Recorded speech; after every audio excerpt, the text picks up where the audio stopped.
These mountains, these grasslands, the kind of nature that exists around me at this moment is the exact reason why we wanted to go out and visit these sacred mountains in Western China.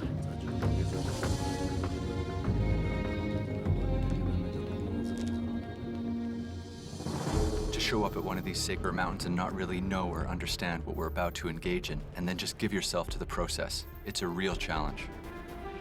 And it starts now.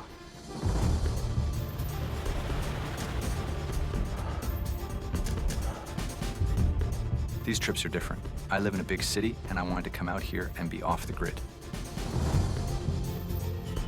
You know, we're walking, we're trekking, we're hiking, we've got yak caravans, we've got Tibetan guides. These things are crazy. Part of it is spiritual. I want to understand a little bit more about why these mountains are sacred. This mountain's all about people who are looking for a rebirth, people who are looking to cleanse their sins. Don't do that at home. Oh. We're entering worlds of devotion. Oh, perfection, top. Following in ancient footsteps. Yeah. Persevering, come what may. We've been walking in this thunderstorm, not entirely safe. Discovering where these walks will lead us.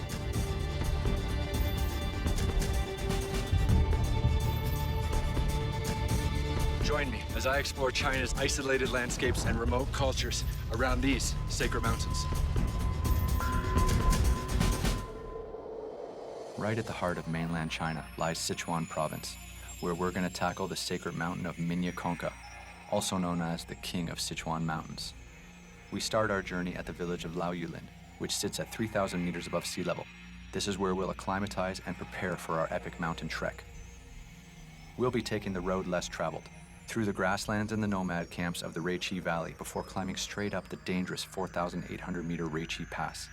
And then it's down into the lush Moshi Valley and across the Moshi River. We head south into dense forest before making it to the Gonga Monastery. For travelers and pilgrims, this is the ultimate destination to catch a glimpse of the snow-capped Minyak Konka. The road out of the mountains is as difficult as it is coming in, and we'll have to climb 1,000 meters to the Yulongshi Pass before we're back to civilization. Hopefully, we'll be able to finish this journey in one piece. Although one of the most populous provinces in China, Sichuan also boasts remote high mountain terrain, which is home to a scattering of nomads and their yak. It's this area in southwestern Sichuan we're entering as we head towards this sacred mountain. This is the small Tibetan village of Laoyulin, which is used to hosting adventurers like us before the high-altitude trek to Minyak Konka. We're spending a few nights here at this guest house, owned by a Tibetan man named Dorji.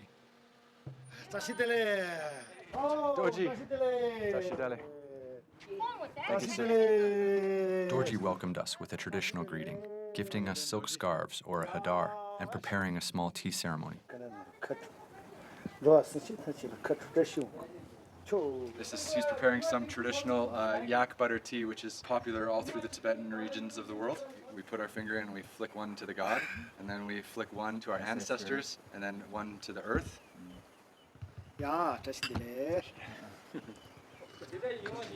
So that's the real yak butter tea. It's an acquired taste, but it's a great taste that you welcome after a long day of hiking and trekking in the mountains. Dorji gave us some advice on the trip ahead. Apparently at this time of year, in the summer months, this is the middle of the monsoon. Could be a wet week and a half ahead of us, and we might not even be able to see the mountain through the clouds. We can't beat Mother Nature, so we just gotta gear up and hope for the best. We got clothing, sleeping bags, tents, and then enough camera equipment to kill several donkeys. Let's hope that doesn't happen, or we'll have to carry it ourselves. You can't do a hike in this part of the world without a team. We've got the best team possible. We're working with Singh, who's a local Tibetan guide, and then some friends of Dorji's whose house we've stayed with. They're gonna help us through the mountains, make sure we don't get lost, and keep us safe. And it's gonna be a proper old-style caravan. We got 4, 5, 6 donkeys to help carry our stuff, and a lot of the success of our journey rests on these 4-legged guys behind us. They don't have harnesses in the traditional sense, like where someone would actually sit. They've got these harnesses which have a lot of different tie-off points, which allows us to pack on our bags and then tie in our bags and keep them safe so that we can go up kind of steep inclines, which is very much what our trek's going to be for the next few days. So we're just going to be leaving Doji's house, just going to say goodbye to the family that's hosted us for the last few days. So yeah, we're ready to begin our hike. Nothing left to do now but walk. In my photography career, I've trekked and traveled extensively in China, but it's both exciting and nerve-wracking to be taking these first steps on a new mountain, not knowing what's over the next hill or whether we'll make it to the end. I'm just hoping that this pouring rain isn't a sign of things to come. Of all the sacred mountains that exist in China, the big four, Minyak Konka, Karakopa, Kailash, and Amni Meichen, this one's really special. This mountain's all about people who are looking for a rebirth, people who are looking to cleanse their sins. According to Tibetans, one moment of praying with Minyak Konka in your view is worth 10 years of praying in your home.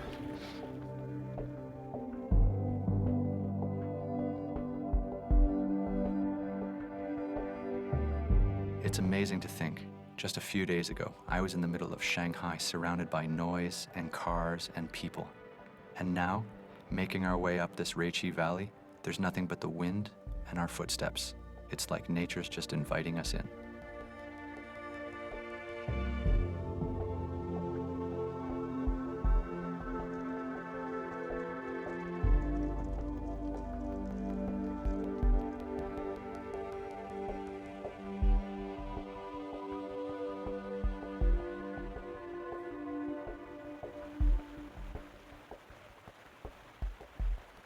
It's about 2 in the afternoon.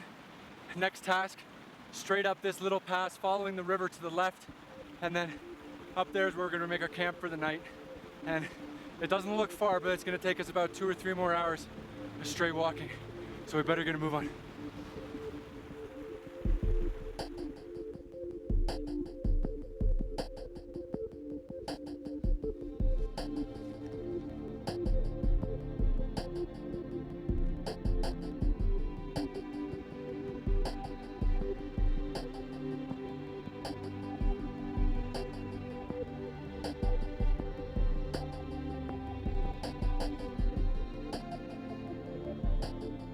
We've been walking all day in heavy rain, and finally now the weather's cleared and we've entered into this high plateau grassland. All these little yellow flowers are in bloom. It's absolutely stunning. But the best news yet is we found a black tent Nomad. The stove is on, there's smoke coming from the rooftop, and that's definitely gonna be the place where we're gonna camp tonight. And hopefully there'll be some yak butter tea in it for me. So let's go check it out.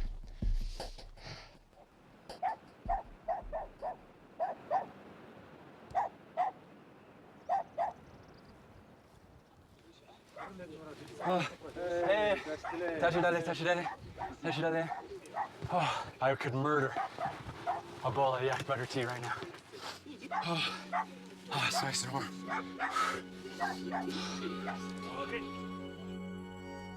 In this part of the world, everyone's a wanderer, so visitors treat each other well. Seasonal nomads with tents open up their homes to everyone else. They offer tea and food. It's pure hospitality every time. Every time you see a Tibetan tent with the fire on, you go for it. At this altitude and this cold rain, that just brings the spirits right back up. With shelter and warmth, their simple home had everything we needed. And Tersing also took the opportunity to give me a lesson in Tibetan cooking. Right now, you're gonna teach me how to make the Tibetan made food. How to Samba. make Tibetan food sampa. Already in my bowl, I have some yak butter. First, we make a base of yak butter, melted in tea and sweetened with sugar. Okay, some sugar. Excellent. Tibetan people's tradition. When they pour in tea, Yeah. with one hand like this, that's very respectful. And when also you're pouring the sugars, everything. Not like this. Yeah. Pouring like this. Okay. It's better. Very traditional. Already Next we are going, cultural folk. Yeah. It's a lot of barley. Moving on, we added barley wheat, through which we drink most of the tea. One more time. One more time, okay. With our ingredients all in place, it was time to mix it all together. And still the whole bowl. I'm spilling it though, I don't want to spill it. Yep. Cover the bowl. Okay. And use this finger. There's a bit of technique to this, so terracing shows me how it's done. Like this, very strongly. You use a little bit energy on it. I have to use some energy on it. Yeah. The problem with foreigners is that all we do is we drink coffee and eat chocolate bars when we go trekking. And he's eating like sheep meat and yak meat.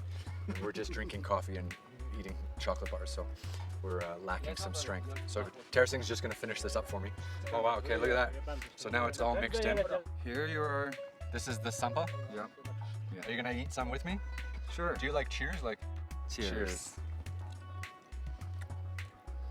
Okay. It's dry, very bland.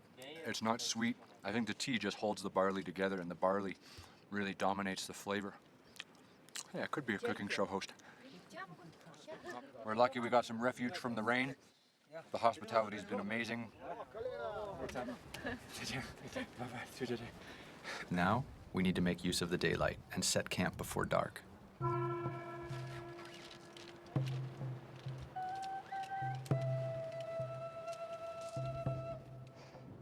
We were just having some dinner and we just happened to see all the yaks coming in and the nomads are coming in. So let's go check it out and see how close we can get to a yak.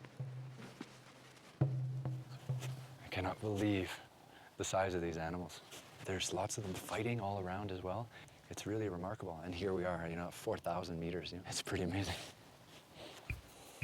I'm not sure what the protocol is. Do you pet a yak? Do you stroke it? Not 100% sure. This little guy's looking, well, he's quite tied up, so I think I might be able to get close. It's okay, it's okay.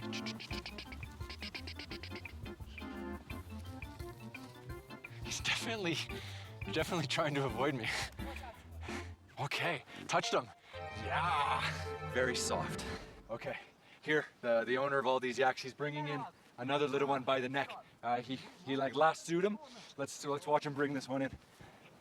Look at this, they fight the whole way.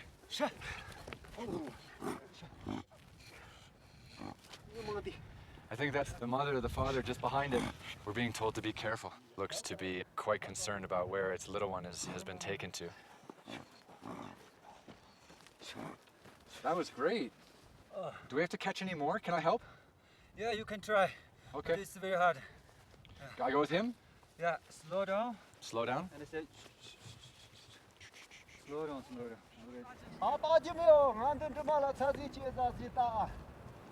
As we watch the nomad catch another baby yak, terracing explains to me how it's done. Yak apparently loves salt. Yeah.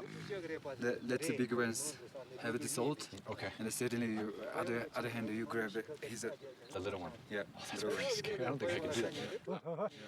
And do yaks have teeth? Will I get my hand bitten or will they lick it? No, they're very licking. They'll lick it. Okay, so they're lickers. Don't worry. That's good. Good news. Okay.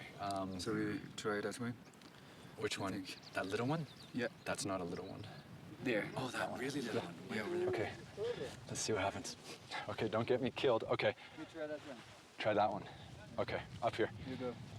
You just stretch your hands and try to show them. So I want to give you something like a gift. Okay. Slow down, slowly. Slow. Slowly, yeah. Slow. Come to there. Okay, go. Slow. Don't worry. Being around these huge animals, I'm totally out of my element, and I'm sure they can sense it. The horns could do some serious damage if they wanted to, and with this handful of delicious salt, I feel like I've got a target on my back. Oh, he's got big teeth. He's got big teeth. But he came at me with these big teeth, and I just kind of threw it at him. And that's really the wrong thing to do, because now all the salt is on the ground behind me, and now they're all fighting over it. See, when you drop it on the ground, they go crazy. So we're just gonna call it a night, because it's cold and it's getting late, and the yaks will just kind of do their thing, and we're gonna go get some hot tea.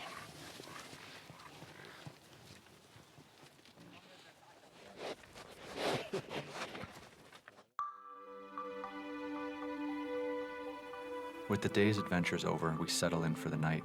We can hear the yaks sniffing around our tents, reminding us that we're in the middle of nowhere. I hope that our whole team can get to Minyak Konka safely and catch a glimpse of this beautiful sacred mountain the pilgrims have been describing for centuries.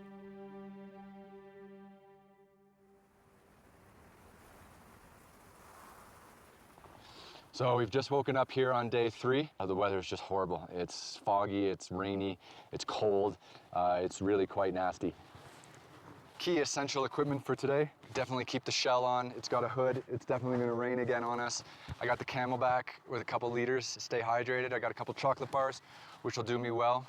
I've got my sunglasses, because at this altitude, if the clouds actually break, it's gonna get really sunny, and the UV rays can hurt your eyeballs. You can actually burn your retina. So we're gonna keep the sunglasses close. And of course, I'm photographing everything on this trip, so got my trusty camera.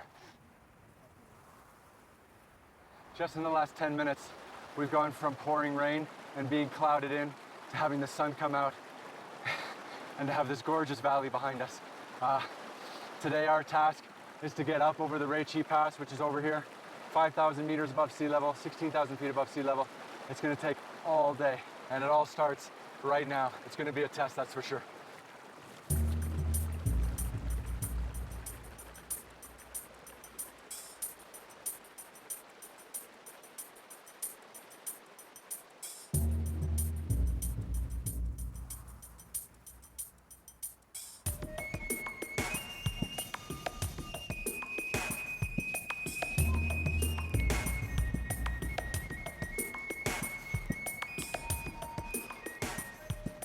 The weather is really getting windier and getting colder. So it's time to make a small wardrobe change and get ready for the next half of this day, because we're still only about halfway to the high pass, and we've got a lot more walking to do.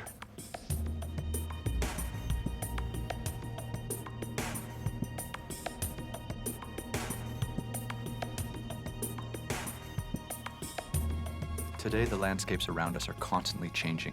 We started off in a beautiful meadow surrounded by yak, and then we climbed non-stop up into this alpine grassland.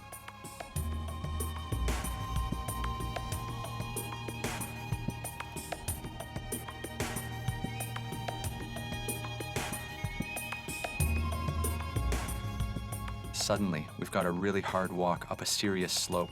You can feel the air getting thinner, and the landscape turns from green grass into brown rock and dust. Nothing is alive. It's like walking on the moon.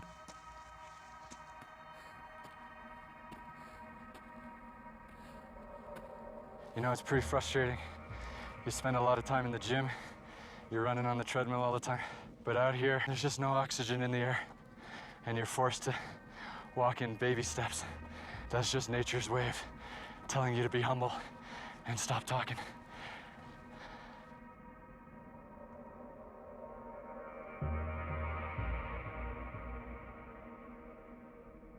Finally made it to the Reichi Pass. It's just behind me. We've been walking up all day through the valley.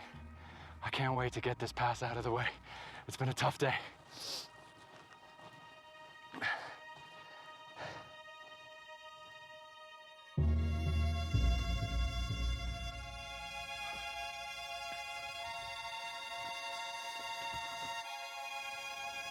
It's just killing me. We've had rain, we've had wind, and now ruthless high altitude.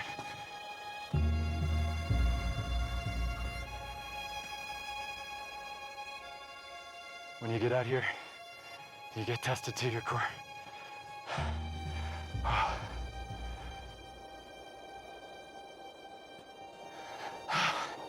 10 big steps. Almost there. Oh my God, I'm at the top. Oh my God. Look at it. Woo! We made it! Yes! Oh, it feels good. Oh. Reichi Pass. What a view.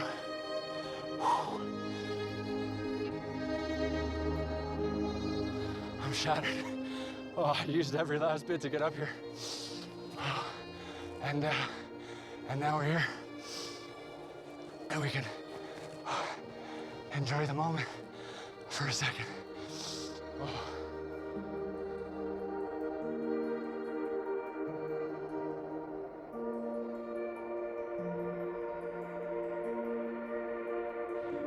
Task number 1 complete.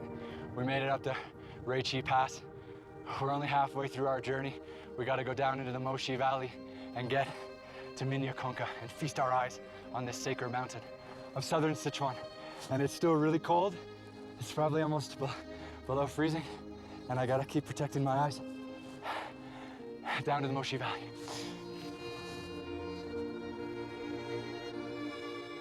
Re-entering this lush landscape, I remember seeing the greenness of the Moshi Valley, and I thought that's exactly what I needed. But as beautiful as it was, I was too exhausted to fully enjoy it. We were just on this very narrow trail, barely big enough for 2 feet, and it was up and down following the Moshi River. It had been too long a day, and I couldn't wait to get to camp.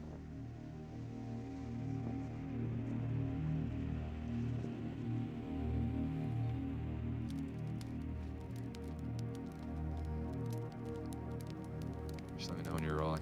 Nope, yeah, anytime. Okay. So I've got an incredible headache. And it's funny, you know, you come out on these trips and you expect to enjoy nature, but nature just keeps beating down on you. Today we came over the high pass and I had sunscreen on and I, tried to protect my face, but just took a beating. Windburn, sunburn, altitude sickness. I think at the moment I have all three. Don't know if I can keep going. It's been more than I've bargained for. I hope tomorrow, if our prayers are answered, tomorrow will just be a normal day, not too sunny, not too rainy, just a day where we can make up some miles and inch our way closer to Minyak Konka.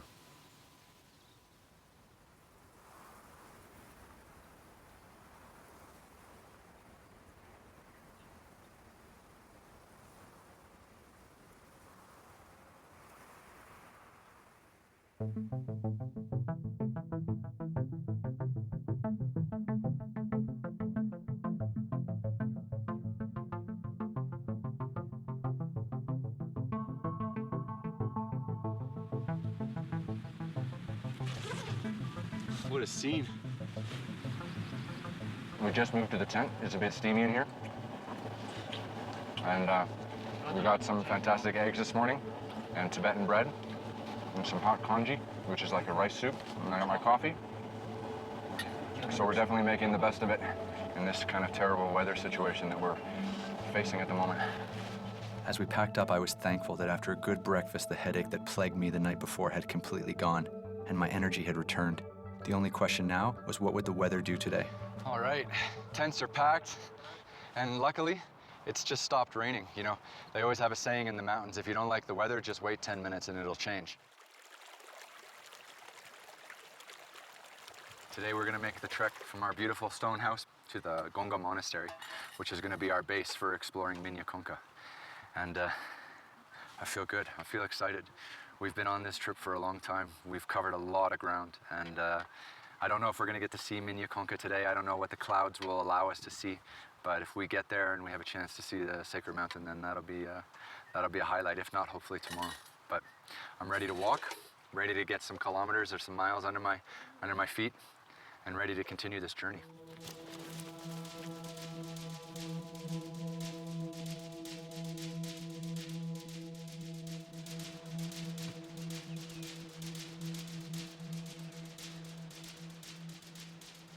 Since we've started this trek, we've mostly been walking in rain. Getting down into these river valleys, the roar coming off these rain-fed, swollen rivers is incredible. These rivers are man-killers. You can see how fast this river is. Crazy. There are many river crossings on this route, but because it's so well traveled, there are usually small makeshift bridges, but not always. With swollen rivers, these can easily be swept away. If it didn't rain last night, this would have been a lot more easy of a river crossing. Still haven't been able to find a way across yet.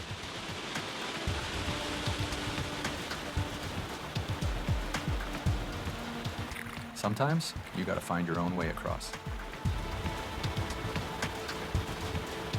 This water comes straight from the glaciers in the mountains around us, so it's ice cold and moving really fast.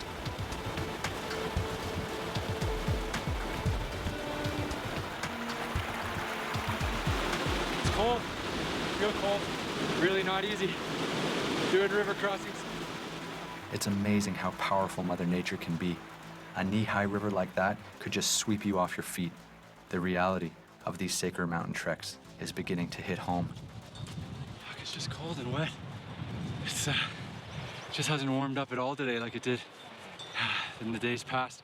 Haven't seen any sun, and the dampness just gets right into your bones.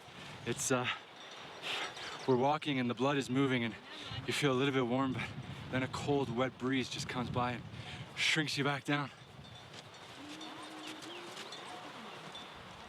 We decided a little food would set us right. Just sitting down for a lunch in the field, which usually consists of some bread and some jam. Oh, thank you. Good camping food. It's amazing the difference a little food can make. Out here, with just our team for company, these simple things, like getting a bit of food into the system, it can really help lift the spirits. What do you do with a baby bird? Re-energized, I wanted to take a closer look at one of these interesting structures that we've begun to pass along our route. Hello? Anybody home? It's empty, and it smells like yak dung. And my guess is that this is where they keep the animals at night in the wintertime. And then during the daytime, they'll probably let them graze, and then at night they put them in here to keep them warm. So these are animal shelters, and we're seeing these a lot in the Moshi Valley. Pretty cool.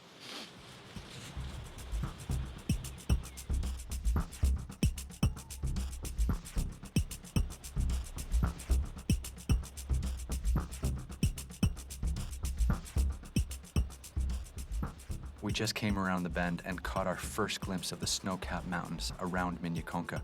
Just seeing these rise up from the valley floor, it's not hard to believe that the local gods and deities would watch over us from here.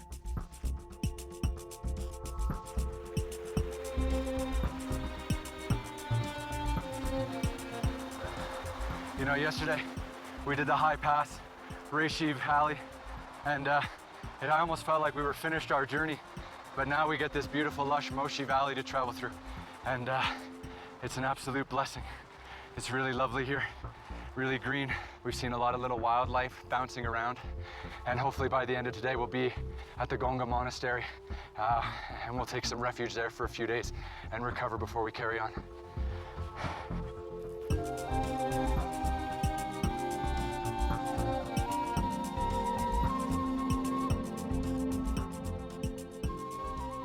I'm not a very religious person, but standing here at the feet of these giants, I feel like I'm just a tiny part of a much larger universe, much more encompassing and complex than a skyscraper or a sprawling megacity.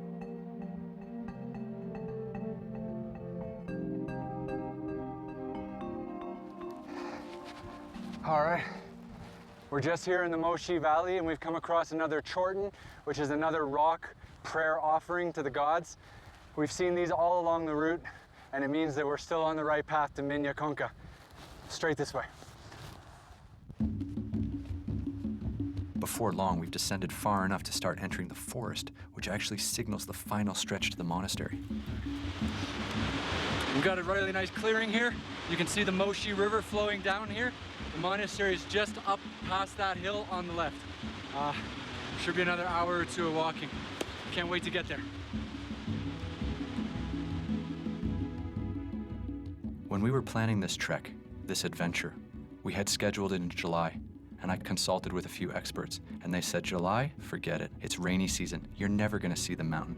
You're gonna spend all that time hiking to Minyak Konka, and she's gonna be completely covered in clouds for the whole summer. And the last week or so, this has been echoing in my brain. Are we ever gonna see this mountain? We're getting closer and closer to the monastery, and the excitement is growing. Our pace is quickening, our steps are getting lighter. It's as if the mountain was reeling us in. The monastery's just up here, and so is Minyak Konka.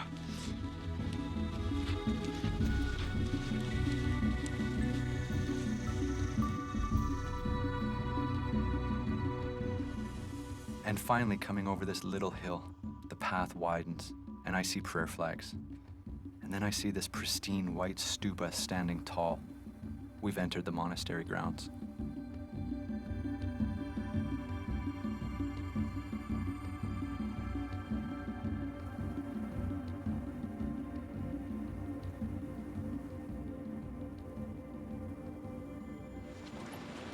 I just caught my first glimpse of the monastery. at the base of Minyak Konka, the sacred mountain we've been walking towards all week.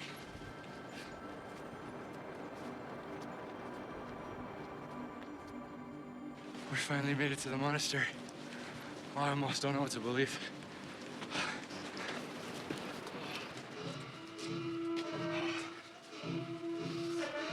We're here. We finally made it to Minyak Konka, and we finally made it to the monastery, and I'm completely exhausted.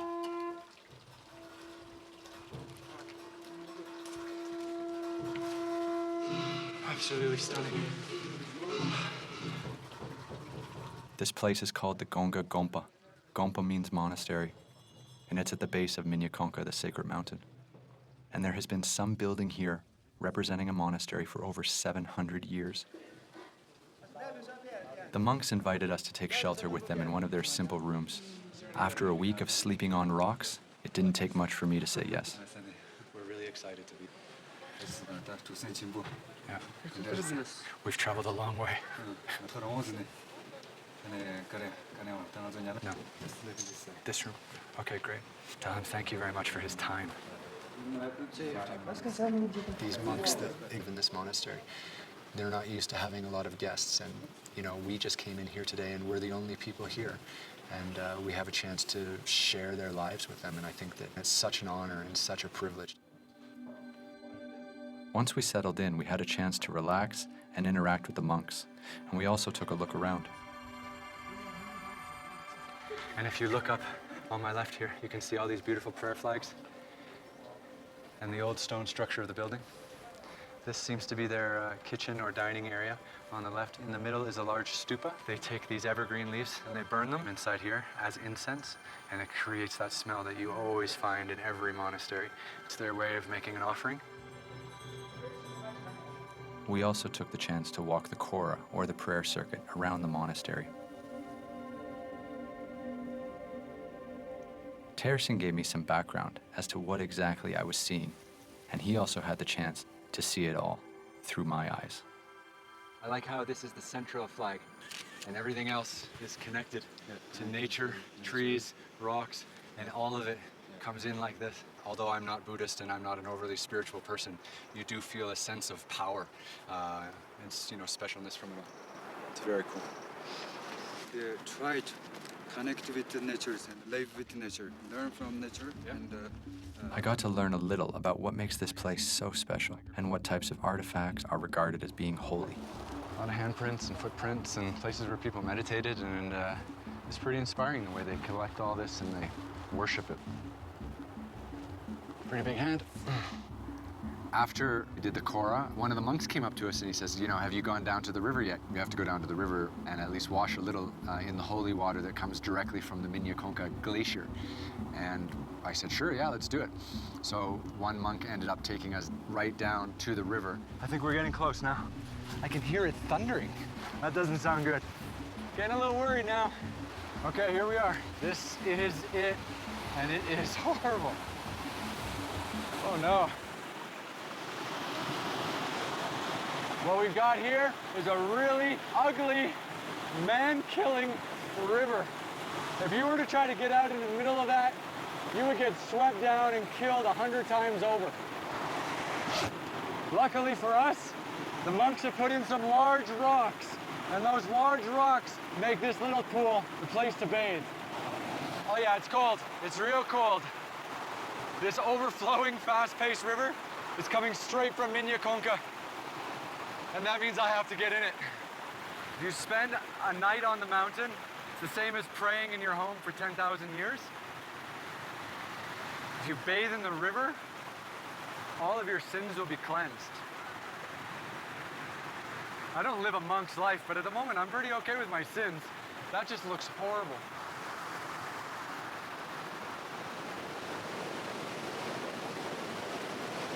I've assessed the situation, and I believe that these prayer flags will keep me safe.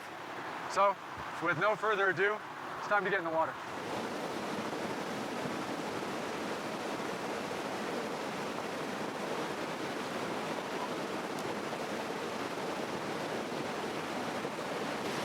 Lots of sharp rocks. Trying to find a seat.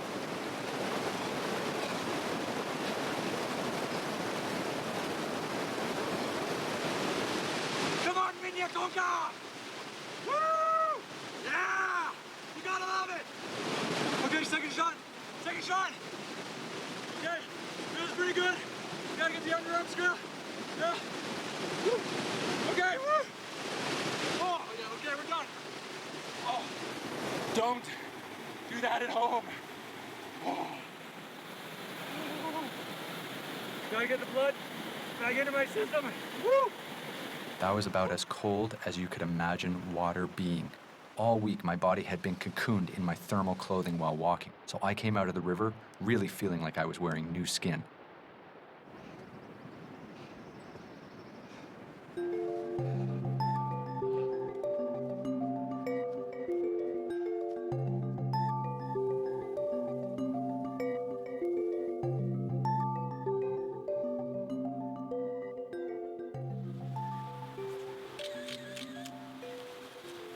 It's really unbelievable to finally be at Minyak Konka, which is just behind me, hidden in the clouds. She maintains her mysteriousness, and I just hope that those clouds clear a little bit so that we can get a real glimpse of Minyak Konka.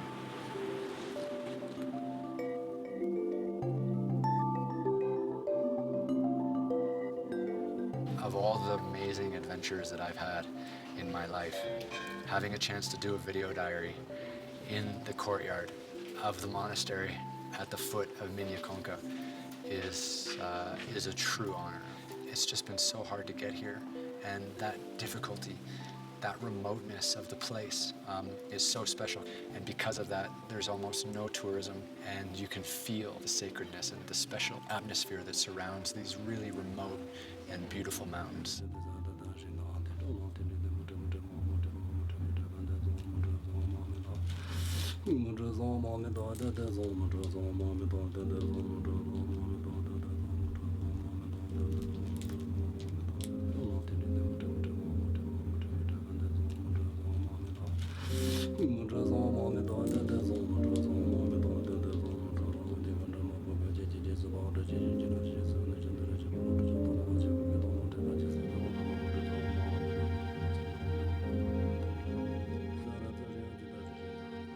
This morning at 5 a.m., we woke up to catch the daylight coming up over Minyak Konka, pink and beautiful.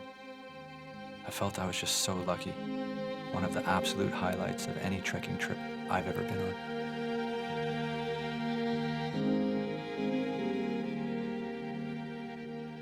We thought that was all we were going to get today. And then we just finished up breakfast, we had some coffee, we came back out, and once again, the mountain is completely clear behind us, and this never happens in the summertime. A clear, unobstructed view with no clouds. It is a truly great moment.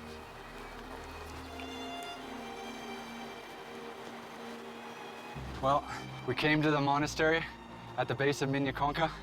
It was a true place of rest and refuge. We had a chance to actually see our mountain, and now it's time to move on.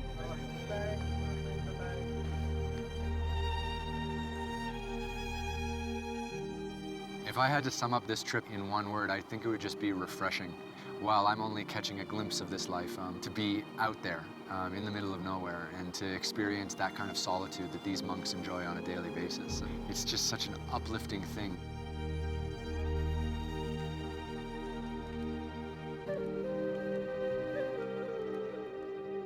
You know, we woke up this morning and we're feeling happy, and we saw the mountain, and we made this amazing trek and visited this beautiful monastery.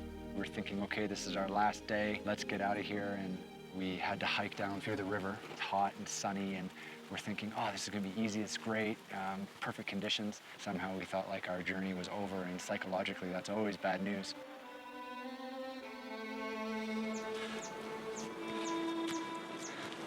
Oh, we're going right over that. We just started climbing up and up and up, moving really slowly. My mind is quite wary. We've been on the road a long time. We've been walking for what seems like forever. When I was planning this journey, I somehow underestimated the immense physical challenge that exploring these mountainous regions in this remote part of China really requires. And of course, there's always Mother Nature knocking at the door. There's a storm coming in. Temperature's dropped. It's gotten cold, really cold. So I just gotta add another layer.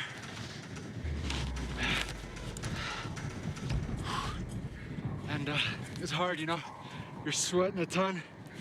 It's windy, which is the worst kinds of conditions for trying to stay warm. You know, all of this after we've already seen Minyak Konka. That's some thunder. That's not good. Not when you're at 4,000 meters.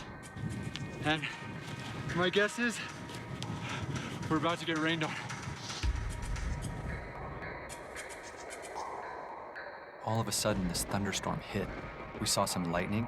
The thunder was unbelievably loud. And then the wind picked up, and the team and I were enclosed in a cloud. I was soaked through, ice cold. And if we didn't move quickly, we were going to be in real trouble.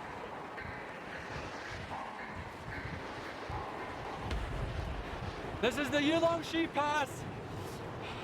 Down there is our road out.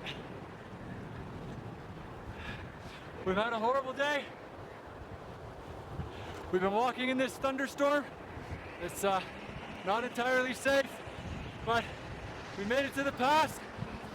We got our prayer flags. Now we gotta get back to civilization safely and get some warm fucking tea.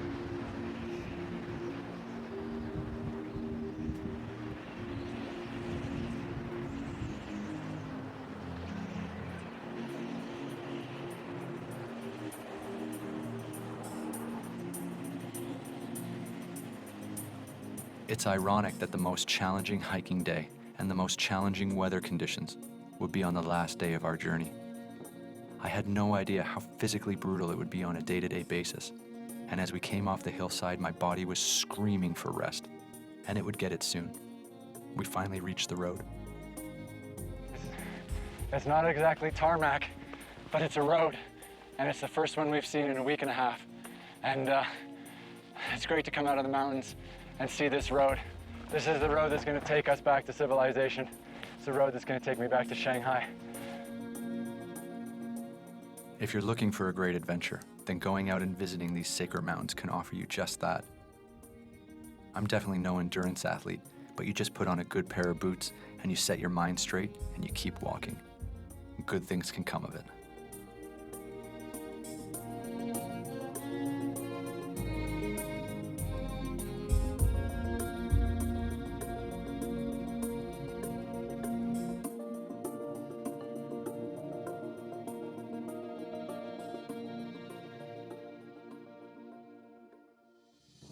In the next episode of Extreme Treks Sacred Mountains, we travel to a remote Qinghai province where pilgrims show us how it's done.